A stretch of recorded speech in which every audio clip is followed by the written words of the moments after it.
Carl Schmitt, as we said yesterday, wanted to find what is the real principle of politics. What is the real principle of politics? So, what is the question that Carl Schmitt says? It's, okay, so if we know that, for example, aesthetic is about what is good looking and what is ugly. If is ethics and morality is about the good and the bad. Okay, let's go with it. Go. I haven't seen the video. I don't know if I'm good for I wonder. Fight the power. Fight the power. Who is this? Public Enemy. Yes. Ah. Si llama. Sí. Okay. Sí. Okay. It's like a rap. You just need to listen. Yeah, it's just so to it's for you to not fall asleep while I'm talking, you know? Okay. Very good. This is very, very old school. Huh? Yeah. You like rap? Yes. Like what? What's your favorite? Like Myself? rap. Yeah. Eminem. Eminem. What about you? I mean, I prefer Tupac Tupac. and B.I.G. and Notorious B.I.G. Biggie. You know Biggie? Yeah. Yeah. So, but also Eminem is good. I need to take this. Yes, of course. Okay. Okay.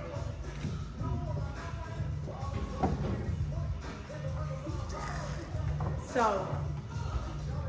the presentation of today. No funciona, no funciona. Maybe a change. Ciao. Buongiorno, hola. Okay, so Carl Schmitt. He was not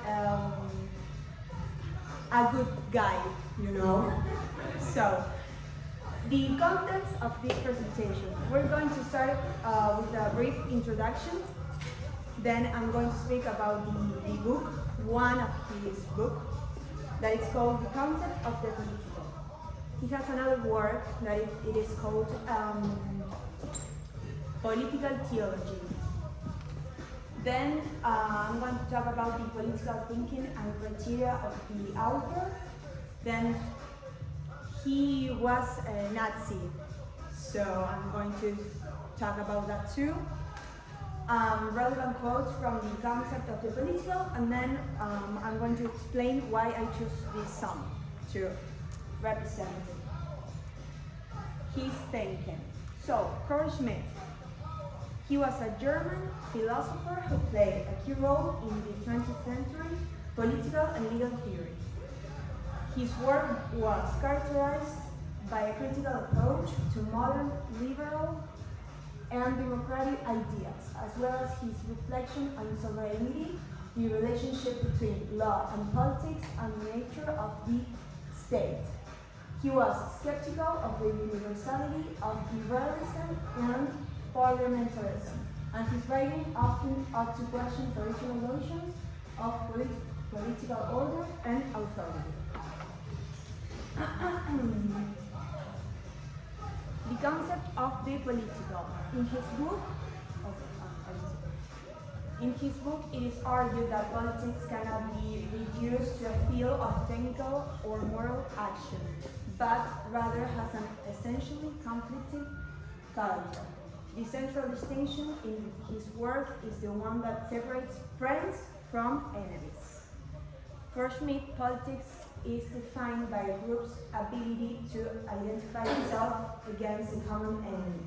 The enemy is not necessarily a moral or personal enemy, but simply someone who is perceived as a threat to the existence of the group. The idea of war or conflict as a fundamental component of politics was one of the most controversial features of his thought. Okay, political thinking of the author. Schmitt primarily focuses on the concept of sovereignty, political decision, and the distinction between friend and enemy. For him, the political is essentially a struggle over the distinction between who is a friend and who is an enemy. In his view, the state and politics are a matter of struggle and conflict, not of consensus or collaboration. His concept of sovereignty is closely linked to the ability to make exceptional decisions. According to him, the sovereign is the one who has the power to decide in situations of exception. When legal norms no longer apply or are insufficient,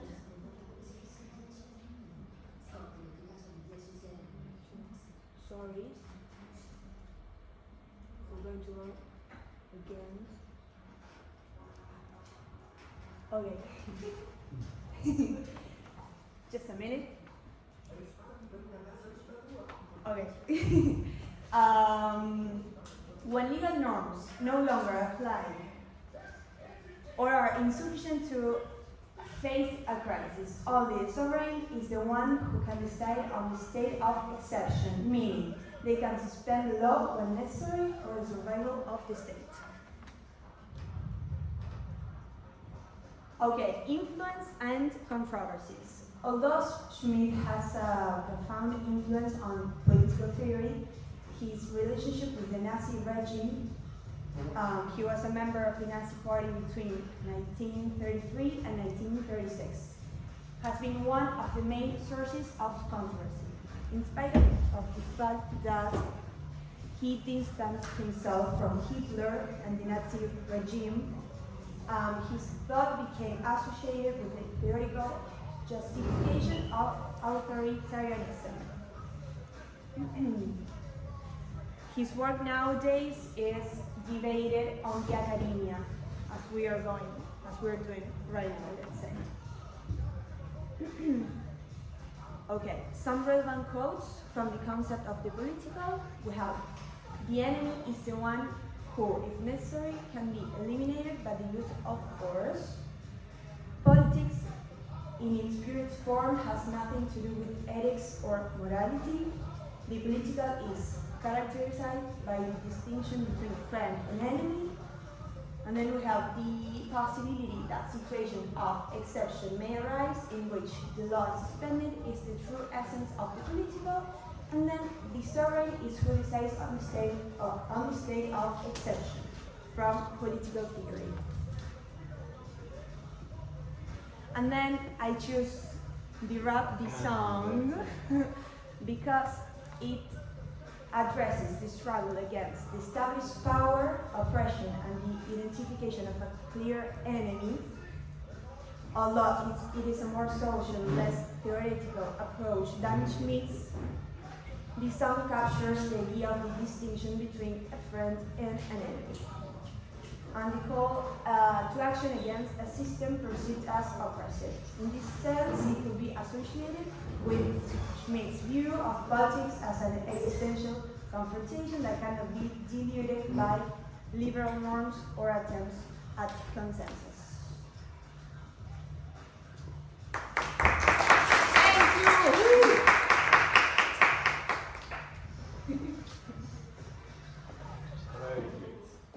I don't know how you do this every day. I don't know how you do this every day. It's difficult. It's very difficult in front of a lot of people. Come on, you're not shy. You're super. No, don't tell me you're shy because you don't look shy at all. Yeah. Thank Have you. a future. Thank you so much. It was a very good idea to put public enemy because public enemy is indeed the central concept in Carl Schmitt's thinking. The central concept in Carl Schmitt thinking. So Carl Schmitt,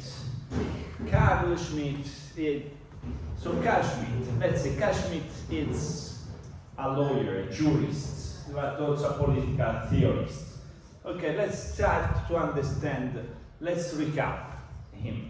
So when you come to the exam and I ask Carl Schmitt, you have to say this point. So first, Carl Schmitt said, when we speak about politics, right nowadays we speak about the states, individual rights, political parties, constitution, and so on. He says, yeah, but what is for real politics? It's not only the state. What is the principle of politics beyond the state? What is the principle of politics in general? In general, beyond political parties, you know? So what is, when you study politics, what do you study?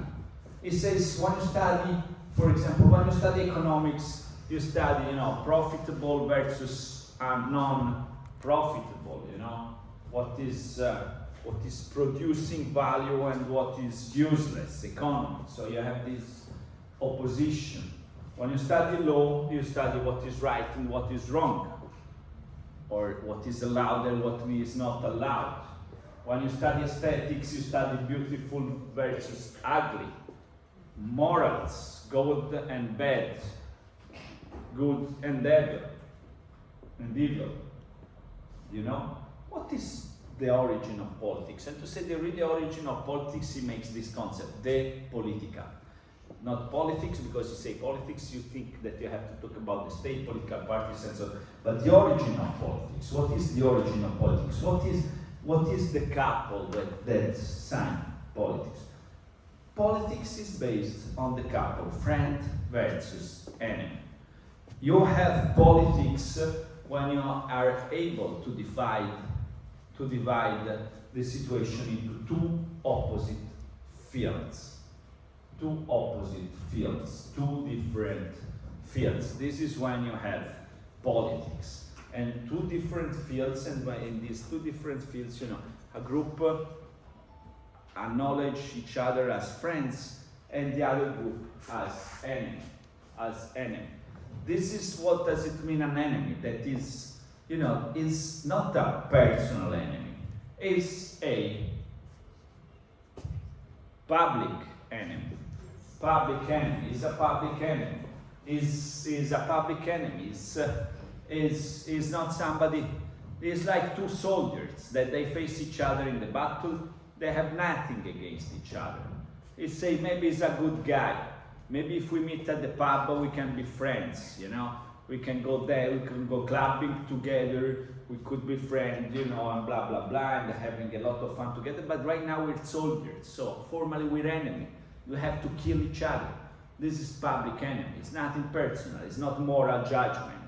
It's not aesthetic judgment. It's not, you know, it's just politics divided us in these two fields. So it says the origin of politics is this, you know, the origin of politics is in a conflict. The matrix of politics is a war, is a contraposition between two parts. So in the 18th century, we have this famous general Clausewitz who said, war is the continuation of politics with different means. But for Schmitt, you know, politics is the continuation of war with different means. So politics starts with a situation in which you have war, in which you have a contraposition, in which two parties struggle, in which there is this conflict. And then this conflict, you can make institutions and you can make laws in order to continue to do this exercise of politics, which is in a conflict, but within a system of laws. You know, even the word party comes from parts. You have different parts. You have politics only when you have different parts confronting each other. The origin is a conflict, is a struggle. If you think always, the origin of a constitution is almost always a war, a civil war, a conflict. Like the Italian constitution, at the end of the Italian constitution, you had an article who says who is the enemy, because the Italian constitution says, yeah, you can do whatever you want, but last article is not allowed the reconstitution of the fascist party, because the enemy was the fascist, and the constitution grew up through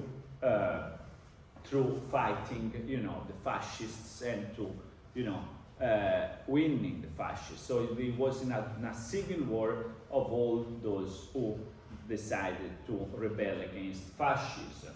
You look at Vietnam, you have the origin of your constitution is the independence, the struggle for independence. So the enemy, the public enemy was the colonizer. So every constitution has its origin in this, in this war, in this conflict, yeah?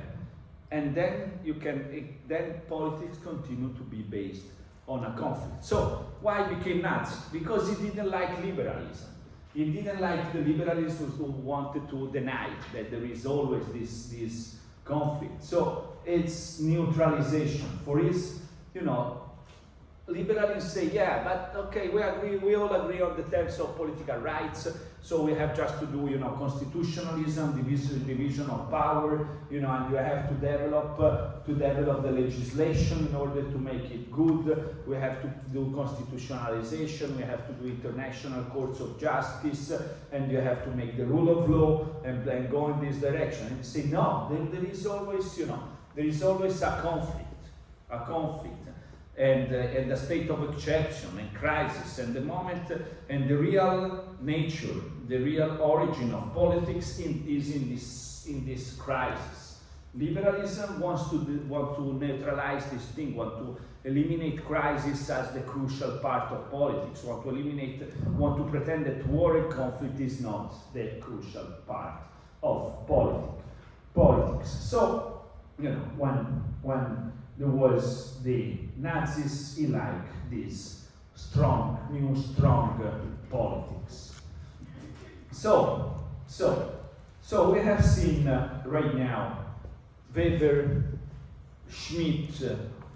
We see that these guys are profoundly realist. They belong to the tradition of political realism.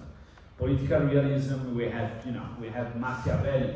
Machiavelli is, important political realist that started to say, yeah, because also Machiavelli had the same kind of problems. Machiavelli wanted to say, what are the specific laws of politics? He wanted to divide morals from politics. He said, yeah, moral is good, you understand what is good and what is bad in general, but politics has different laws, which is the law of the state, the interest of the state, and to do the interest of the state, sometimes you have to do bad things. So he also wrote a book about the art of war. Also Machiavelli saw that politics has an origin in war. Thomas Hobbes said, the origin of the state is the problem of violence. You have violence in the state of nature, so you have to build up a sovereign power who can eliminate violence from society by monopolizing, by taking all the power of coercion in itself. Realist, Machiavelli, Thomas Hobbes, realist.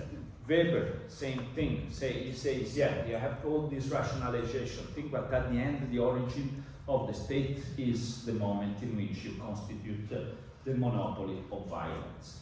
Same thing is Carl Schmitt. The origin of politics is the couple friend of enemy, is a conflict. You have politics when you have two different positions, these different positions are confronting each other. You have politics only when you have this division between friends and enemies. And in this division there is also, you must always think, imagine, consider the possibility of getting a moment in which you kill each other in a civil war or in a confrontation. Politics is when you have two different positions and people, are ready to fight for these different positions. So this is political realism. It's not the world as ought to be, but is how it is, and it is based on this kind, of forces, which are also bad forces, but politics is about also these bad forces. So Carl Schmitt, when Hitler took the power, he saw that he was kind of embodying this idea of politics as, based on conflict, based on the fact that you produce a crisis, a state of exception, and you make a decision in the state of exception, and so on and so forth. So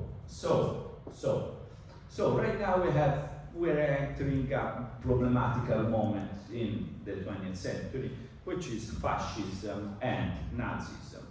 We have a presentation on fascism, and then after the presentation of fascism, we're gonna talk about Nazism through the thought of Hannah Arendt. Yes. What can you do? Your presentation, yeah. What can you do your presentation? First you have to upload to Microsoft Teams. Okay? Then you want to present it in the class? Yes, let me think. You can do it tomorrow, I think. Go on. First I'm gonna think about where it is. Sorry. What's your name?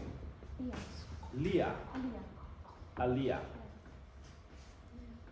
Alia, dove abbiamo messo la presentazione? Here.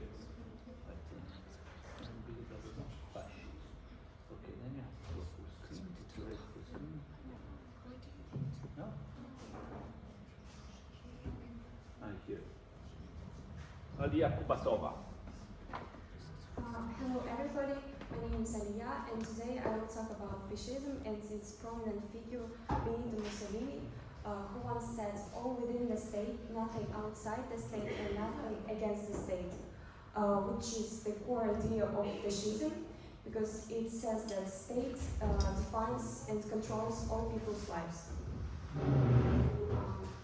Mostly I will talk about how this ideology emerged and policies of Benito Mussolini and its impact on 20th century, so how it changed the course of the 20th century.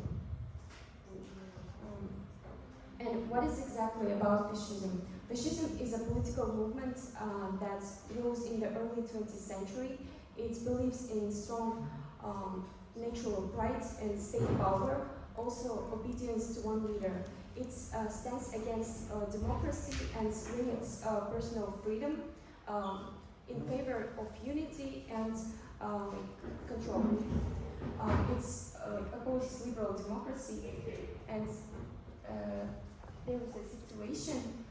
Imagine a country in crisis, full of problems, and now imagine a man who promises order, pride and glory. This was Italy in 1922, and the man was Benito Mussolini. Background of Mussolini, he was born in 1883. He started his political life as a socialist and journalist, but after supporting World War I, he was expelled from Socialist Party.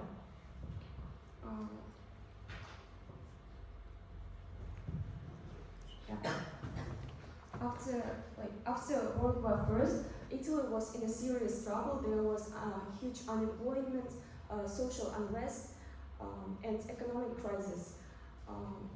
Democracy seemed weak, and Italians were desperate for stability. After that, there was a chaos, and people feared of communist revolution, like it was in Russia.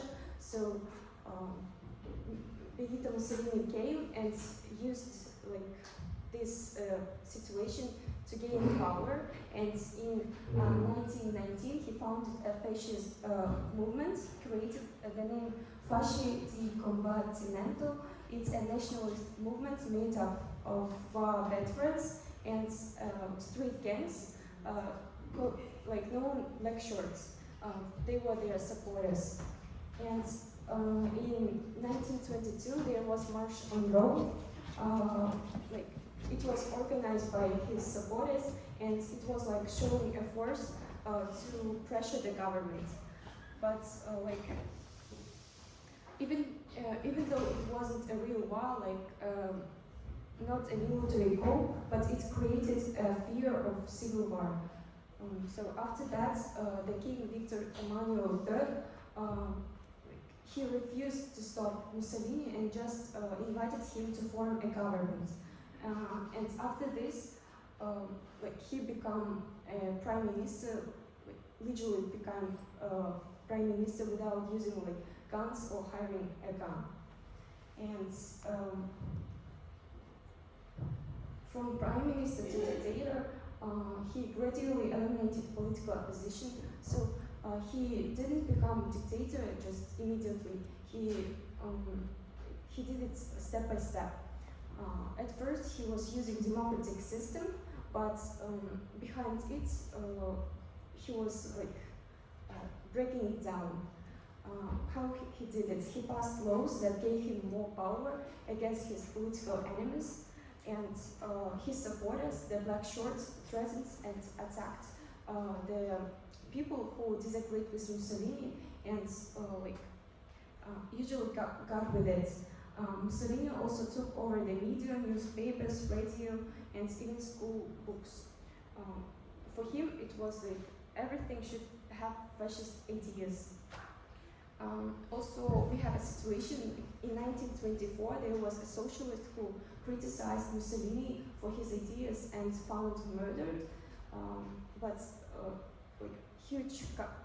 whole country was shocked. But Mussolini managed to stay in power and used this crisis to gain even more control. And about propaganda, everything was from fascist ideas. And one power stayed by 1925. By 1925, he banned all other political parties, and from that time, Italy became one-party dictatorship. After that, Mussolini called himself a teacher, which means the leader. After this, and after that, a fascist regime fully established. Fascism through Mussolini's prism. For him, fascism wasn't just a way of governing. It was both action and thought. Imagine being punished not about what to act, the way of thinking. Everything, people should think that state is everything. From art to science, everything should serve to the advantage of the state. Life was not about personal happiness for Mussolini. It was about sacrifice and duty. State is about the individual, so it means that your personal dreams and family is the second, came second, and at the first, states defined what's your role in your life.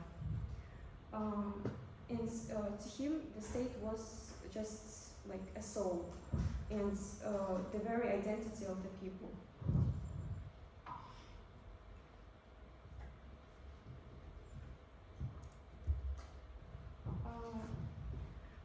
In foreign affairs, Mussolini dreams to recreate the Roman Empire, so that's why he invaded the Ethiopia in 1935, which had a big contempt by international community.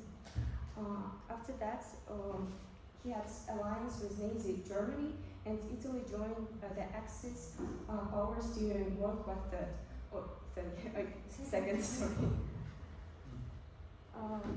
And the fall of Mussolini. Mussolini's ambitions brought Italy into World War II, which had a big, huge losses and with big consequences. He lost the support of his people because at the first time people trusted him because he said that I will give you pride and so on. And now he lost it. And in 1943, Mussolini was removed from power and arrested. Later, Nazis helped him to have a puppet regime in northern Italy, but it didn't last. And in 1945, he was captured by Italian partisans and executed. And about impact, fascism didn't just change Italy, it changed the whole course of 20th century because the regime of Mussolini inspired Hitler and Nazi movements in Germany. So it led to the World War II, and there were it was the deadliest conflict in history, and it was also inspired the Holocaust, and it shaped global reaction. After that, people started to learn about liberal democracy and human rights deeply, and fascism became a warning sign in political theory. So it became a study in totalitarianism, where the state dominates every part of life. And even today, there are some far right movements which has fascist ideas, strong nationalism, and authoritarian leadership. That's to conclude. That's why it's important to study about fascism and Mussolini, because it gives us the signs of political danger, and after that, it shows us how democracy changed to the dictatorship, and it gives us the signs that the human rights really matter. And also at that time, where propaganda, the freedom of speech was no longer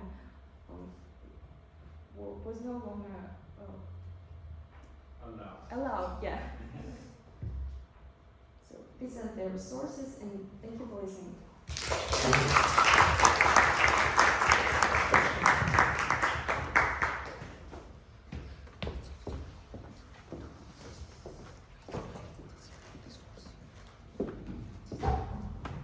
So thank you very much.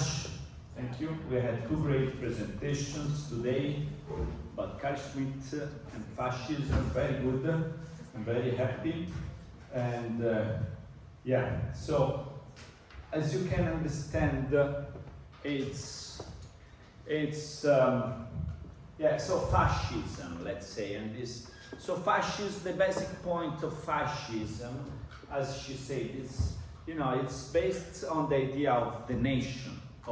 Indeed, like Hitler, what did he do? National socialism. Originally was the party of the National Socialism.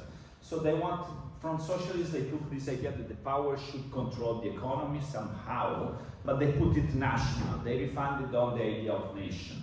What is the main principle of the thing? That you have the nation, which is metaphysical body. You have the nation, which is a unity of blood of the population. It's kind of ethnic, racial concept. And then you see that the leader, the political party, should be the representation of the will of the nation. It reminds somehow Rousseau idea of volonté générale, the general will, but he says, within the blood of the nation there is a soul, and this soul is expressing something, and the leader must be the embodiment of the soul of the nation, of what the nation wants. So, and everybody who is the enemy of the nation should not be allowed to talk, should not have right, because we have to, make the nation grow and grow and grow and grow and grow and grow and grow. So, it's, and as we see Carl Schmitt, this is against the neutralization of liberalism. Liberalism wants to make rules, want to make rights, and so on, but we want nations. So this was a kind of situation, it was 100 years ago, but as you can see, we are right now facing a similar situation nowadays, because we have strong nationalisms all over the world. Why? Because we have globalization for a long time. Globalization, liberal institutions, you have the WTO, World Trade Organization, you have the International Courts of Justice, the United Nations, the G20, the G8, all these international organizations wanted to rule the world according to liberal and neoliberal principles and so on. But what happened is that, you have this globalization, the lower classes in Western society, they got more poorer because we migration, global migration with globalization. You had a real redistribution all over the world. You have new countries coming up. So you had this growth of nationalists who say, no, let's get back to the nations. Let's get back to the states. Against globalization, we want nations. Again, we don't like globalization, we want nations. We're tired of this principle of liberalism. We want nations. So, what does it say? Donald J. Trump. America first means make America great again. This means against globalization, we want to get back to the nation of America.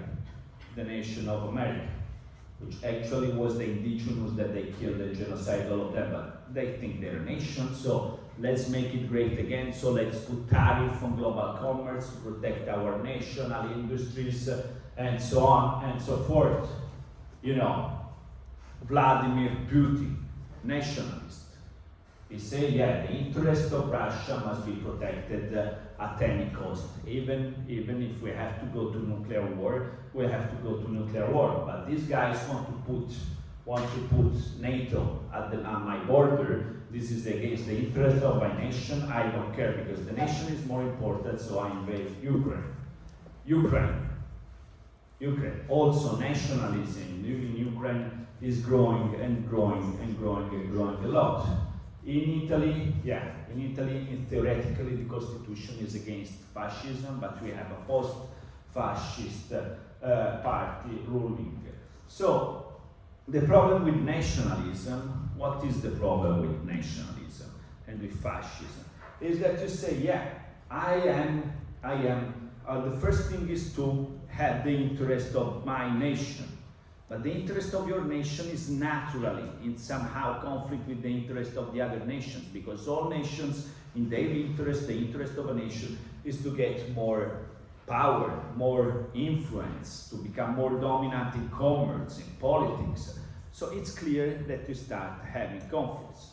And the problem we have nowadays is that, you know, a situation of global conflict, which is very scaring, is growing up and up and up and up. You know, and the problem is that many countries right now have the atomic bomb, and this is not very comfortable. Right now in Ukraine they're fighting around Zaporizhia central thing. So if a missile goes to this thing, we're all fucked up basically. So it's not, and for me it's not that good national. I understand the point, but it's very dangerous ideology. So, who make the most advanced analysis of these kind of things?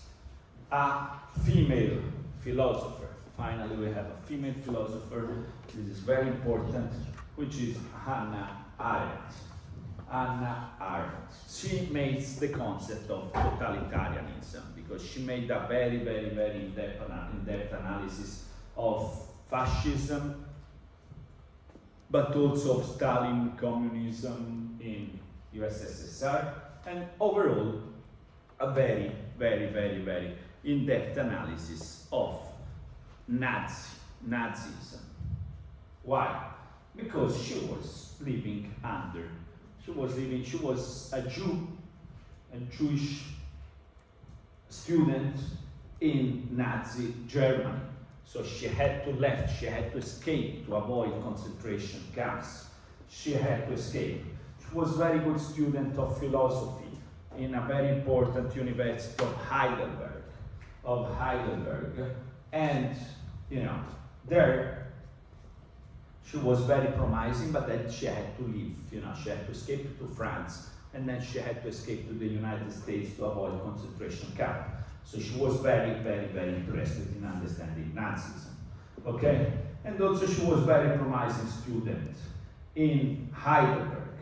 She was his professor was one of the most important philosophers in the 20th century, Martin Heidegger. We don't study him because he didn't make political philosophy. He was was an existentialist, so he was thinking about design, the being, what does it mean, being, what does it mean as the existence, and so on. He didn't write much about philosophy, basically about politics. Basically, he didn't understand, didn't get anything about politics. It was about politics, it was really wrong. Indeed, he went to the Nazi party. But the problem is that Hannah Arendt was her student, and also they felt in love to each other, you know. So she was so much in love with the professor, and the professor taught her a lot of, you know, categories to understand philosophy. So she was a Heideggerian philosopher because the guy was very good in philosophy. So she taught a lot, she learned a lot, but then he got Nazist. Then she had to escape the thing. So this remained because for her entire life she tried to develop a philosophy against Nazism, but her foundational education was with this professor and teacher, and also, you know, they were very much in love, but obviously she broke up because she couldn't accept the situation. So she wrote the book, The Origin of Totalitarianism, which is the most important book on the concept of totalitarianism. So what we're interested is totalitarianism, and also we're going to see something about Eichmann in Jerusalem. So she had to escape, and she had to go. She lived the rest of her life in New York City as a professor at New York University, and this is the thing. So let's try to understand what she says about totalitarianism. So she saw the political crisis of political modernity that we have seen with Nietzsche, with Weber, with Schmitt, and she said, yeah, the point of the rise of totalitarianism is a response to this crisis. What is totalitarianism? What is totalitarianism? So at the origin of totalitarianism, you always have a kind of racist attitude. This means that you always have this feeling of the nation as a blood that you have to preserve. And so you build an enemy with other ethnic group. We know that, you know, the strong of Adolf Hitler is to build this public enemy, which was not a public enemy in the sense of Schmitt, because it was a biological enemy. It was a racial enemy. For him, the Jewish were, for Adolf Hitler, the Jewish, you know, were a threat, biological threat, racial threat, ethnic threat for the nation. So racism is very, very, very, very important. And the rise of imperialism, in the sense that state nations want to expand their influence. So, as you see, imperialism created the conditions for mass migration and displaced population, which brought about the growth of anti-Semitism, racism. You see that it's something that we can recognize even nowadays, because in the contemporary crisis, in the contemporary surge of nationalism, the migration crisis is also crucial. Because you have mass migration due to globalization, due to climate change, due to wars, due to economic conditions. So she said at the time she saw, you know, what was important, this mass migration to foster racism, and also to foster, in particular in this case, an anti-Semitism. You know, you have Jewish population migrating and so on. So what she saw is how Nazism, the totalitarian ideology of Nazism, managed to turn anti-Semitism into a political ideology that scapegoated Jews for economic and social problems and provide a unifying force for fascist movement. So here, what Schmitt says, you know, about friend and enemy, they really applied very much, because they created the enemy of the Jewish. They start to say, yeah, we have a public enemy, which is also a biological enemy. And this enemy, you know, is this population which we have inside our nation, which threatens our nation, because they have the money, they control the bank system, you know, they're corrupting our society, they're taking all the power, you know, they do conspiracies. So they created this enemy, and they were able to make anti-Semitism into a general political ideology, you know. Yes. I forgot there was a term that Hitler tried to preserve, like blonde and blue-eyed people. Aryan, yeah, Aryans. Exactly. So yeah, good point, Sabrina. Because they made the Aryans is the friend, is the field of the friends. So Hitler, what they did, he managed to create the enemy. The enemy is the Jewish, is the Semitic population migrating, and at the end he also, you know, developed this concept of the Aryans to describe the Germans, but not only the Germans who were within Germany, but some Germans which are some population outside the borders of Germany. So he was entitled to expand. He needed. It was, you know, some kind. They had a duty to expand the nation of Germany to other Germanic population, which were Aryans. So the field of the friends and the field of the enemies. The field of the friends and the field of the enemies. You see, even nowadays, you know, Carl Schmitt, how is important Carl Schmitt to understand politics?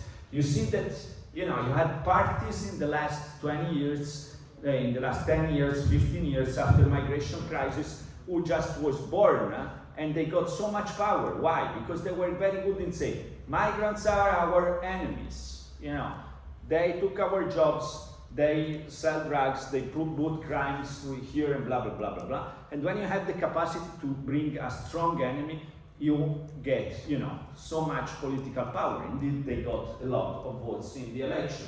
What really changed the elections in Europe in the last 20 years was, you know, this, you know, friend and enemy who were against the migrants got a lot of votes because there was a very strong ability to build migrants as enemies. So we have this Nazi Germany. We have this Nazi Germany who did in this way. So she analyzed it also in the Soviet Union. You know, in the Soviet Union at the beginning you have this kulaki, the peasants, the rich peasant. Bach, what do you know about kulaki? Bach, kulaki. They got like the middle class peasant or something like that. They were like landlords back in Vietnam. So basically, In Vietnam? yeah, we also have like landlords, like small landlords, big landlords, because we have a feudal system back then. Yeah, yeah, So yeah. the kulaks in like the Vietnamese translation of the kulak is like these small landlords that they still have land, like they still have people working on it. But like they are big landlords, like they control entire villages, and they are like dukes, barons of their own. So it's not the same, but I guess it's the closest translation that we got. Yeah, yeah, yeah. So in the Soviet Union, yeah, we had the same with these kulaks. So, so let's see. So you have this, you know, racism is crucial to build totalitarianism. Racism in the sense that you produce an enemy, that you produce as an enemy in the sense of Carl Schmitt. You produce an enemy. Then what you have? Second point, you have a mass. You have a mass. So, yeah, you don't have classes. You don't have different classes who have their own interest and blah, blah, blah, blah, blah. For totalitarianism, the nation is a classless society. It's a body of individuals that, you know, all together forms the nation. So it's based on mass society. It's a mass in which, you know, the nation is not, it's just a collection of individuals who forms the nation. So you have, you know, you have this mass. You have a mass. You don't have classes. You don't have a society. You have a mass which forms the nation. So this is why, for example, as I said, Nietzsche could never be a Nazi because he was an individualist. You know, he said every individual has to do his own power, must become the god of himself, and must rebuild his own values and to build his own political, his own views, you know, by himself. But, you know, Nazism is mass, is based on the mass, it's a mass ideology. You have this society which, you know, is atomized, is fragmented. You have the individual, you have the leader, and you have the nation. Nothing else. You don't have classes, you don't have groups, and so on and so forth. So, and then you have the totalitarian movement, which is this mass movement that seeks to mobilize the entire population in support of the new ideology. Totalitarian movement is characterized by this use of propaganda, the creation of the new language, the Aryans, the Celtica, Croce Celtica. How do you say Croce Celtica in English? Simona, how do you say Croce Celtica? Celtic, the Nazis. What? Swastika, yeah. You put the swastika, you know. And so, you want to build a new form of authority. So you have propaganda, you have this, so you have mass, you have a mass. Then you have a leader, and this leader is, as she said when explaining Mussolini, you know, the leader is supposed to be, you know, the one who interprets, embodies the soul of the nation, that speaks for the nation. So you have a mass, you have a leader who speaks for this mass, you have a new ideology, and you have terror. Because then you give power to fear, because the nation, the fact that you speak for the nation entitles you to use any means to protect the nation. So you can use terror, you can use, you know, limitation on free speaking, and so on. So it's a form of domination. And so the concentration camp for her was, you know, the quintessential form of totalitarianism. It's a situation in which, you know, you have just the existence of the bare life of the people in the concentration camp, and you have the power who can do whatever they want with the life, with the body, with the existence of all these people. It's the subordination of all interest to the ideology of the regime, you know? So, let's quote Hannah Arendt. Without concentration camps, without the undefined fear they inspired, and the very well-defined training they offer, in totalitarian domination, a totalitarian state can neither inspire its nuclear troops with fanaticism, not maintain a whole people in complete apathy. So, yeah, it was, you know, it was an instrument, it was a representation of the totalitarian ideology. So, yeah, it's a new form of government that seeks to control, totalitarian seeks to control all aspects of life. So, yeah, totalitarian wanted to rebuild, you know, art, wanted to rebuild architecture. You know, this is clear, for example, in Soviet Union, you know, we have a Russian student now. So, yeah, like you have 2 Russian students, 3, 1, 2, and 3. Yeah, so like for example, let's say architecture, brutalist architecture, you know? Yeah, it's the Soviet architecture. They wanted to build a new form of architecture which was expressing, you know, the idea of equality, the idea of socialist equality within this very realist form of architecture. Also, you know, this was very powerful in the USSR, in my view, because they really wanted to promote a new form of art which was beyond the old expression of bourgeois art. So it's a new form of government that seeks to control all aspects of life, you know? So it wants to destroy the past and create a new world.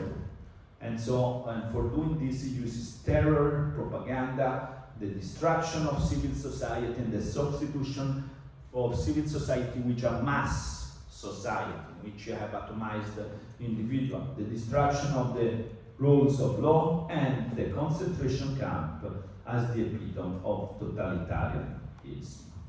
So, yeah, Hitler, Mussolini, they wanted, you know, to concentrate all the power in the state authority. So, let's recap. What did she say? She said totalitarianism is a modern phenomenon. It's not like despotism. It's not what they study Aristotle, Plato, they study despotism. No, this is a new thing. Because to do totalitarianism, you need a modern society, which can be a mass society, and in which you can use the new instruments for propaganda, and in which you can use technology for the purpose of politics. And it emerged, as we see, as the crisis of traditional political institutions. So it's a response to the crisis of the values of the Enlightenment, of the liberal values of individual rights, and so on and so forth. It's, you know, a response to the crisis that we have described through Nietzsche, through Weber. So it represents a radical break with the past, So this is the thing, and the point is, you know, the point is also to understand, it's totalitarianism in conflict, in contrast with the value of enlightenment, or is, you know, the outcome of the value of the enlightenment, is that if you build the state in its maximum perfect form, you get a totalitarian regime, or it's a contradiction. Tomorrow we're gonna discuss about this point, and to retake this totalitarian thing, and then we're gonna see what Hannah Arendt has to say on the moral origins of totalitarianism. Because what she did, she went to Jerusalem to see the process that were made against one of the most important Nazi leaders, Adolf Eichmann, which was captured by the Jews in Argentina and was kept into Jerusalem to have a public, they wanted to make a public trial of the people of Israel against the Nazis who tried to exterminate them. So tomorrow we're going to discuss this, and we have a presentation on Hannah Arendt and totalitarianism, right? It's Erika, no? Well, she died? I think she left. She left. Okay, she left. So, tomorrow we're going to present this, and we're going to talk about the conference, Democracy and Power. If some